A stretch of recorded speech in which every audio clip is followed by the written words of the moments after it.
नमस्कार मित्रांनो. स्वागत आहे तुमचं हॉरर हब या यूट्यूब चॅनलच्या अजून एका भयकथेमध्ये. आपल्या आजच्या कथेचं नाव आहे एक अधुरी प्रेमकथा. या कथेचे लेखक नितीन मोरे.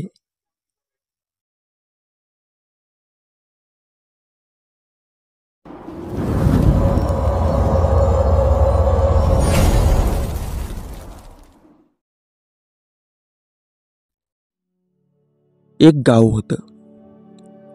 त्या गावाचं नाव भैरूवाडी. नावाप्रमाणेच गावाच्या मधोमध भैरोबाचं जुनाट मांडणीचं देऊळ होतं. गावाच्या वेशीवर मारुतीचं एक छोटंसं देऊळ. गावाच्या मागच्या बाजूला बार्शी नावाची छोटीशीच पण बारमाही वाहणारी नदी होती. नदीच्या पलीकडील तीरावर वाघाची वाडी नावाचं एक गाव होतं.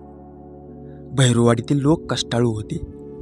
शेती हेच त्यांच्या उपजीविकेचं साधन होतं. बाबा पाटील हे त्या गावचे पाटील. गावात त्यांना मोठा मान होता. त्यांचा शब्द कोणीही डावलत नसे. गावातील सगळे महत्त्वाचे निर्णय त्यांच्याच संमतीने मंजूर व्हायचे.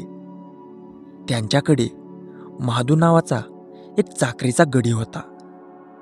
तोच पाटलाच्या घरची सगळी शेतीची कामे पाहत असे. महादूला सदा नावाचा एकुलता एक मुलगा होता. सदाला जन्म दिल्यावर त्याची आई देवाघरी गेली. सावत्र आई सदाला नीट बघणार नाही म्हणून महादूने दुसरं लग्न केलं नाही. आईच्या माघारी महादूनेच सदाची आई बनून त्याला लहानाचा मोठा केला. सदा आता 11 वर्षाचा झाला होता. शाळेतही जात होता. पाटलाची छोटी मुलगी चिमा आणि सदा दोघे मिळून शाळेत जायचे. सदाचं आणि महादूचं 2 वेळचं जेवण पाटलाच्याच घरी व्हायचं. सगळं काही सुरळीत चाललं होतं. पण नियतीच्या मनात काही औरच होतं. रात्रीच्या वेळेला महादूला पान लागलं आणि त्यातच महादूचा दुर्दैवी अंत झाला. मरण्याआधी महादूनं सदाचा सांभाळ करण्याचं पाटलांकडून वचन मागितलं. सदावर जणू काही आभाळच कोसळलं. आईबापाविना पोरगं झालं होतं. पण पाटलींबाईंनी सदाला मायेनं सांभाळलं. आता सदाचं शिक्षण बंद झालं. सदा पाटलाच्या शेतावर काम करू लागला. इकडे चिमा शाळेत जाऊ लागली. दिवसामागून दिवस जाऊ लागले. सदा आता तरणा बांडगडी दिसू लागला होता. पाटलाच्या घरचं दूध दुभतं खाऊन आणि गावच्या तालमीत जाऊन सदानं भरभक्कम शरीर कमावलं. गावात सदाच्या कुस्तीला कोणाचीही जोड नव्हती. गावची जत्रा आली. कुस्तीचा जंगी आखाडा उभारण्यात आला. गावोगावचे पैलवान त्यात सहभागी होण्याकरता आले. मोठमोठ्या कुस्त्या झाल्या आणि अंतिम कुस्ती भैरूवाडीच्या सदानं मारली. गावानं सदाला डोक्यावर घेतलं.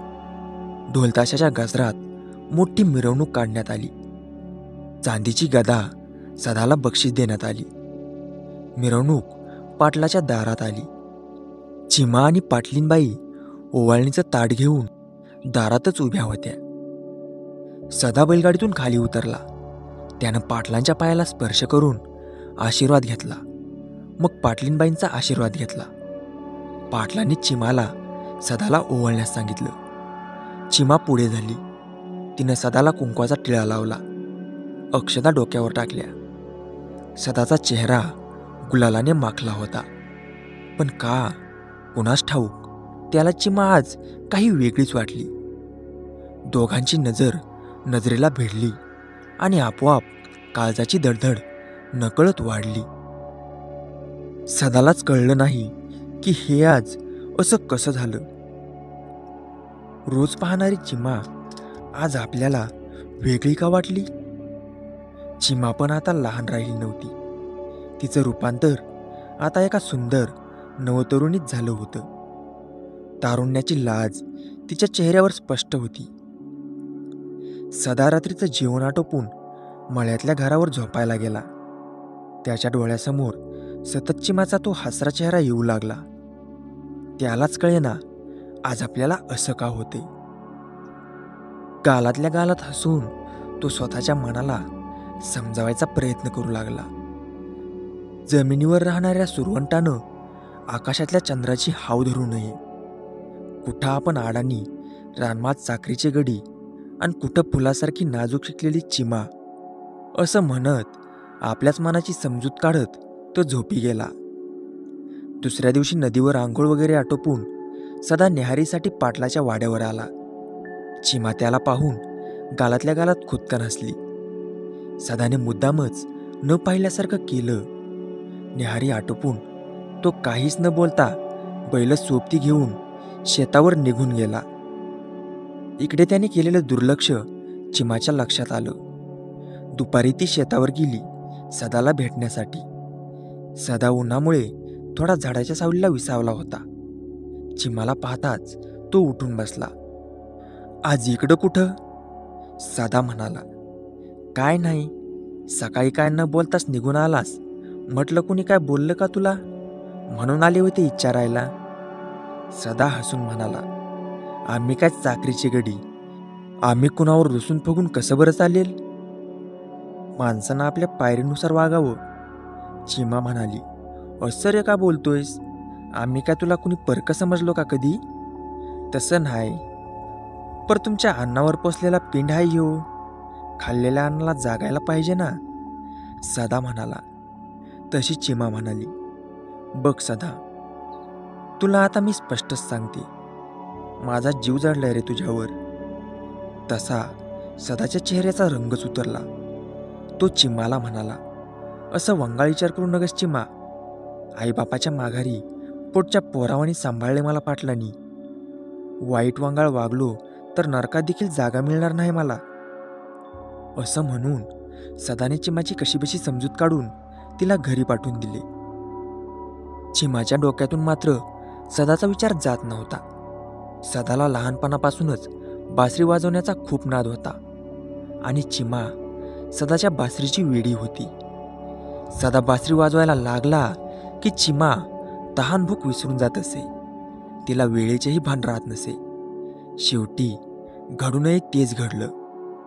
गावातल्या कुणीतरी सदा आणि चिमाचं काहीतरी लपडं आहे अशी चुगली करून पाटलाचे कान भरले. आपल्या तुकड्यावर जगणाऱ्या चाकरीच्या गाड्यावर आपली एकुलती एक पोरगी प्रेम करते हे पाटलाला सहन झालं नाही. पाटलानं सदाला बोलावून घेतलं आणि या गोष्टीचा जाब विचारला. सदा जीव तोडून सांगत होता हे साप खोटं आहे, पण चिमाच्या तोंडून शब्दही फुटत नव्हता. त्यामुळे पाटलाने सदावर संशय घेतला. त्याला आपल्या चाकरीवरून काढून टाकले आणि गावात राहायचं नाही म्हणून दम दिला. सदा खाली मान घालून तेथून निघून गेला. कारण एकच, चिमाला त्रास होऊ नये म्हणून सारं काही त्यानं निमूटपणे सहन केलं. नदीच्या पलीकडील वाघाच्या वाडीत तो आता राहू लागला. मिळेल ते काम तो करू लागला. इकडे चिमाची बेचैनी वाढू लागली. आपल्यामुळे त्या बिचाऱ्या अश्राप जीवाला त्रास सोसावा लागला याचं तिला फार वाईट वाटलं. सदाला एकदा भेटून त्याची माफी मागावी असं तिला वाटलं. सदाला रात्रीच्या वेळी बासरी वाजवण्याची सवय होती. त्याच्या बासरीची धून चिमाच्या कानावर पडू लागली. ती तशीच अंथरुणावरून उठली आणि सदाला भेटायला निघाली. हातामध्ये कंदील घेतला आणि दबक्या पावलांनी ती बाहेर पडली. नदीला गुडघाभर पाणी होतं. नदी ओलांडून ती पलीकडे आली. पाहते तो काय, सदा नदीवरच्या महादेवाच्या देवळात एकटाच बासरी वाजवत बसलेला होता. तिला समोर पाहताच तो दचकला आणि तिला तो म्हणाला. तू या वक्ताला इकडं कशी काय? त्यावर चिमा म्हणाली. माझ्यामुळे तुला हा सगळा त्रास सोसावा लागला म्हणून मी तुझी माफी मागायला आले होते. त्यावर सदा म्हणाला. पण तू या वक्ताला इकडे यायला नको होतं. कोणी बघितलं तर काय म्हणत्याल? तू आल्या पावली लगोलग घरी निघून जा बघू, आत्ताच्या आत्ता, सदा म्हणाला. तोवर इकडे पाटलीनबाईला जाग आली. तिला चिमा अंथरुणावर दिसली नाही. ती घाबरली, पण आरडाओरड न करता तिने पाटलांना चिमा घरात नसल्याचं सांगितलं. पाटलाने कंदील उचलला आणि पाटलीनबाईंना सोबत घेऊन ते नदीजवळ आले.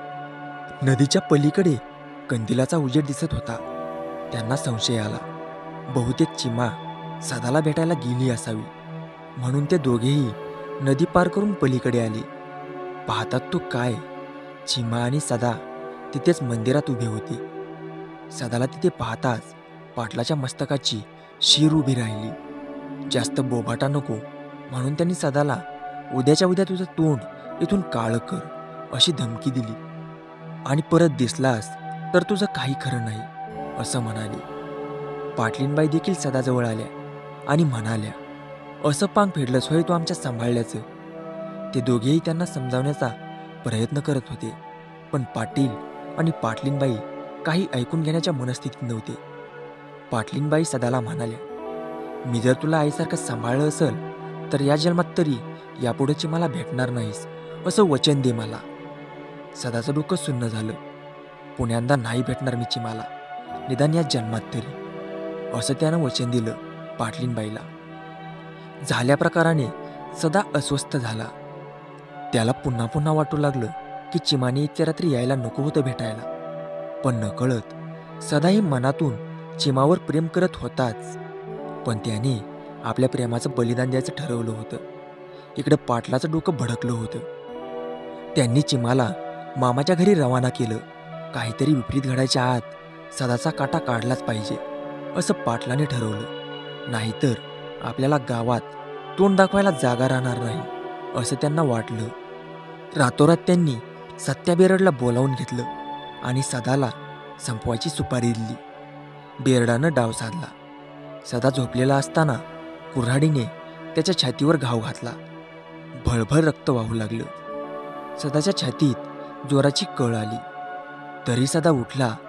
दोघांची झटापट झाली, पण दुसऱ्या बेरडानं दुसरा घाव सदाच्या मानेवर घातला. तसा सदा खाली कोसळला. सदाला मारल्याची पाटलाला वर्दी मिळाली. गावच्या वगळीजवळच्या मोकळ्या जागेत सदाला पुरायला लावली. इकडे चिमाला वाईट स्वप्न पडलं, म्हणून झोपेतून दचकून ती जागी झाली. रात्रीच्या 12 वाजल्या होत्या. घराची खिडकी वाऱ्यानं करकर वाजू लागली. तशी दारावर कोणाची तरी थाप पडली आणि मागोमाग आवाज आला, चिमा दार उघड, मी आलोय तुला न्यायला. चिमाला आवाज ओळखीचा वाटला. ती दाराजवळ गेली. तिनं पुन्हा विचारलं, कोण आहे? बाहेरून आवाज आला, मी सदा. तिने दार उघडलं. सदा शांत चेहऱ्याने दारातच उभा होता. त्याच्या दोघांच्या बोलण्याने मामा मामी जागे झाली आणि या वेळेला तू इथं कसा म्हणून सदाची चौकशी केली. तिकडं पाटलाची तब्येत अचानक बिघडली म्हणून लगोलग चिमाला घेऊन यायला आलोय म्हणून त्यानं सांगितलं. पण मामा आणि मामी त्यांना उजाडल्यावर जावा असे सांगू लागले. पौष महिना होता. थंडी चांगलीच पडली होती. पण त्यांचा विषय तोडत सदा मध्येच म्हणाला, सकाळपर्यंत लय उशीर होईल, लगोलग निघायला पाहिजे. असं म्हणून दोघंही तसेच माघारी फिरले. सदा पाटलाची बैलगाडी घेऊनच आला होता. मामा मामीचा निरोप घेऊन वाऱ्याच्या वेगानं सदानं बैलगाडी पळवायला सुरुवात केली. चिमा त्याला म्हणाली, एवढ्या घाईनं का पळवतोस बैलगाडी? त्यावर तो म्हणाला, उजाडायच्या आत आपल्याला पोहोचायला पाहिजे. असं म्हणून त्यानं बैलगाडीचा वेग थोडा कमी केला. मग चिमाने त्याला विचारलं, बाबांचा राग मावळला वाटतं? त्यावर तो काहीच बोलला नाही. मग पुन्हा ती म्हणाली, आईला तू मला भेटणार नाहीस म्हणून वचन दिलं होतंस ना, मग मला आणायला कसा काय आलास? त्यावर तो म्हणाला, आता मी समद्या वचनांतून मुक्त झालोय म्हणूनच आलोय तुला आणायला. तिला त्याच्या बोलण्याचा रोग कळलाच नाही. तिने त्याचा हात आपल्या हातात घेतला. त्याचा हात बर्फासारखा थंड पडला होता. त्यावर तो म्हणाला, थांबायला वेळच नव्हता, तसाच निघालो तुला आणायला. थंडीनं डोकं लय जड झाले बघ, काय असेल तुझ्याकडं तर बांध की माझ्या डोसक्याला. ती पण अशीच निघाली होती. तिनं विचार करून तिची चोळी काढली आणि बांधली करकचून सदाच्या डोक्याला. त्यावर सदा म्हणाला, कसा दिसतोय ग मी? त्यावर चिमा म्हणाली, चांगला डोक्याला मुंडावळ्या बांधलेल्या नवरदेवाने वाटतोयस की तू. त्यावर सदा गालातच हसला. त्यानं पेरणीच्या खिशात हात घातला आणि चिमाला म्हणाला, मी तुला आवडतो नवं? मग हे धर डोरलं आणि घाल बघू तुझ्या गळ्यात. चिमाला या साऱ्या गोष्टीचं नवलच वाटलं. ती म्हणाली, तूच घाल माझ्या गळ्यात ते. त्याप्रमाणे सदाने चिमाच्या गळ्यात डोरलं घातलं. पहाटेच्या 3 वाजायला आल्या होत्या. सदा आणि चिमा पाटलाच्या वाड्यावर पोहोचले. सदा चिमाला म्हणाला, तू हो मोर, मी बैलगोट्यात बांधून आलोच तुझ्या मागणं. चिमाने घराचं दार वाजवलं. पाटील स्वतः दार उघडण्यास आले. बघतात तो काय, चिमा दारात उभी. कशी आली विचारल्यावर सांगितलं, तुम्हीच पाठवलं होतं ना सदाला मला आणायला. तसा पाटलाच्या अंगावर सरसरून काटा आला. त्याला दरदरून घाम फुटला. चिमाला वाटलं त्यांची तब्येत बरी नसावी म्हणून त्यांना तसं होते. तेवढ्यात पाटलीनबाई तिथं आल्या. पाटलांनी चिमाला जायला लावलं आणि सदा जिवंत नसल्याचं पाटलीनबाईला सांगितलं. तिचा विश्वासच बसेना. ती सदा या जगात नाही असं पुटपुटत असतानाच ते शब्द चिमाने ऐकले. पाटील गडबडीने गोठ्यात गेले. बैलगाडी आत्ताच आल्याच्या चाकोरीच्या ताज्या खुणा मातीवर स्पष्ट दिसत होत्या. बैलाच्याही तोंडाला फेस आला होता. तिथं न थांबता पाटील जिथे सदाला पुरलं होतं तिथे गेले आणि सदाचं प्रेत तिथे आहे का नाही हे पाहण्यासाठी त्यांनी प्रेतावरची माती बाजूला केली. सदाचं प्रेत तिथेच होतं, पण त्याच्या डोक्याला चिमाची चोळी गुंडाळलेली तशीच होती. पाटील अवाक झाला. त्यांना केल्या कृत्याचा पश्चाताप झाला. तोवर चिमा धावतच तिथे आली. तिनं सदाला त्या अवस्थेत पाहताच जोराने सदा म्हणून टाहो फोडला आणि तिथेच ती देखील मरून पडली. असं म्हणतात की आज देखील ते दोघं दिसतात कधी कधी अमावस्या पौर्णिमेला. सदा त्याची मंजूळ बासरी वाजवत असतो आणि त्या बासरीच्या मधुर सुरांवर चिमा धुंद होऊन डोलत असते. मित्रांनो, स्टोरी कशी वाटली कमेंट करून नक्की सांगा. व्हिडिओ आवडल्यास व्हिडिओला लाईक करा आणि अशाच भयकथांसाठी आपल्या चॅनलला सबस्क्राईब करायला विसरू नका. तर मग भेटूया अशाच अजून एका भयकथेमध्ये. तोपर्यंत राम राम.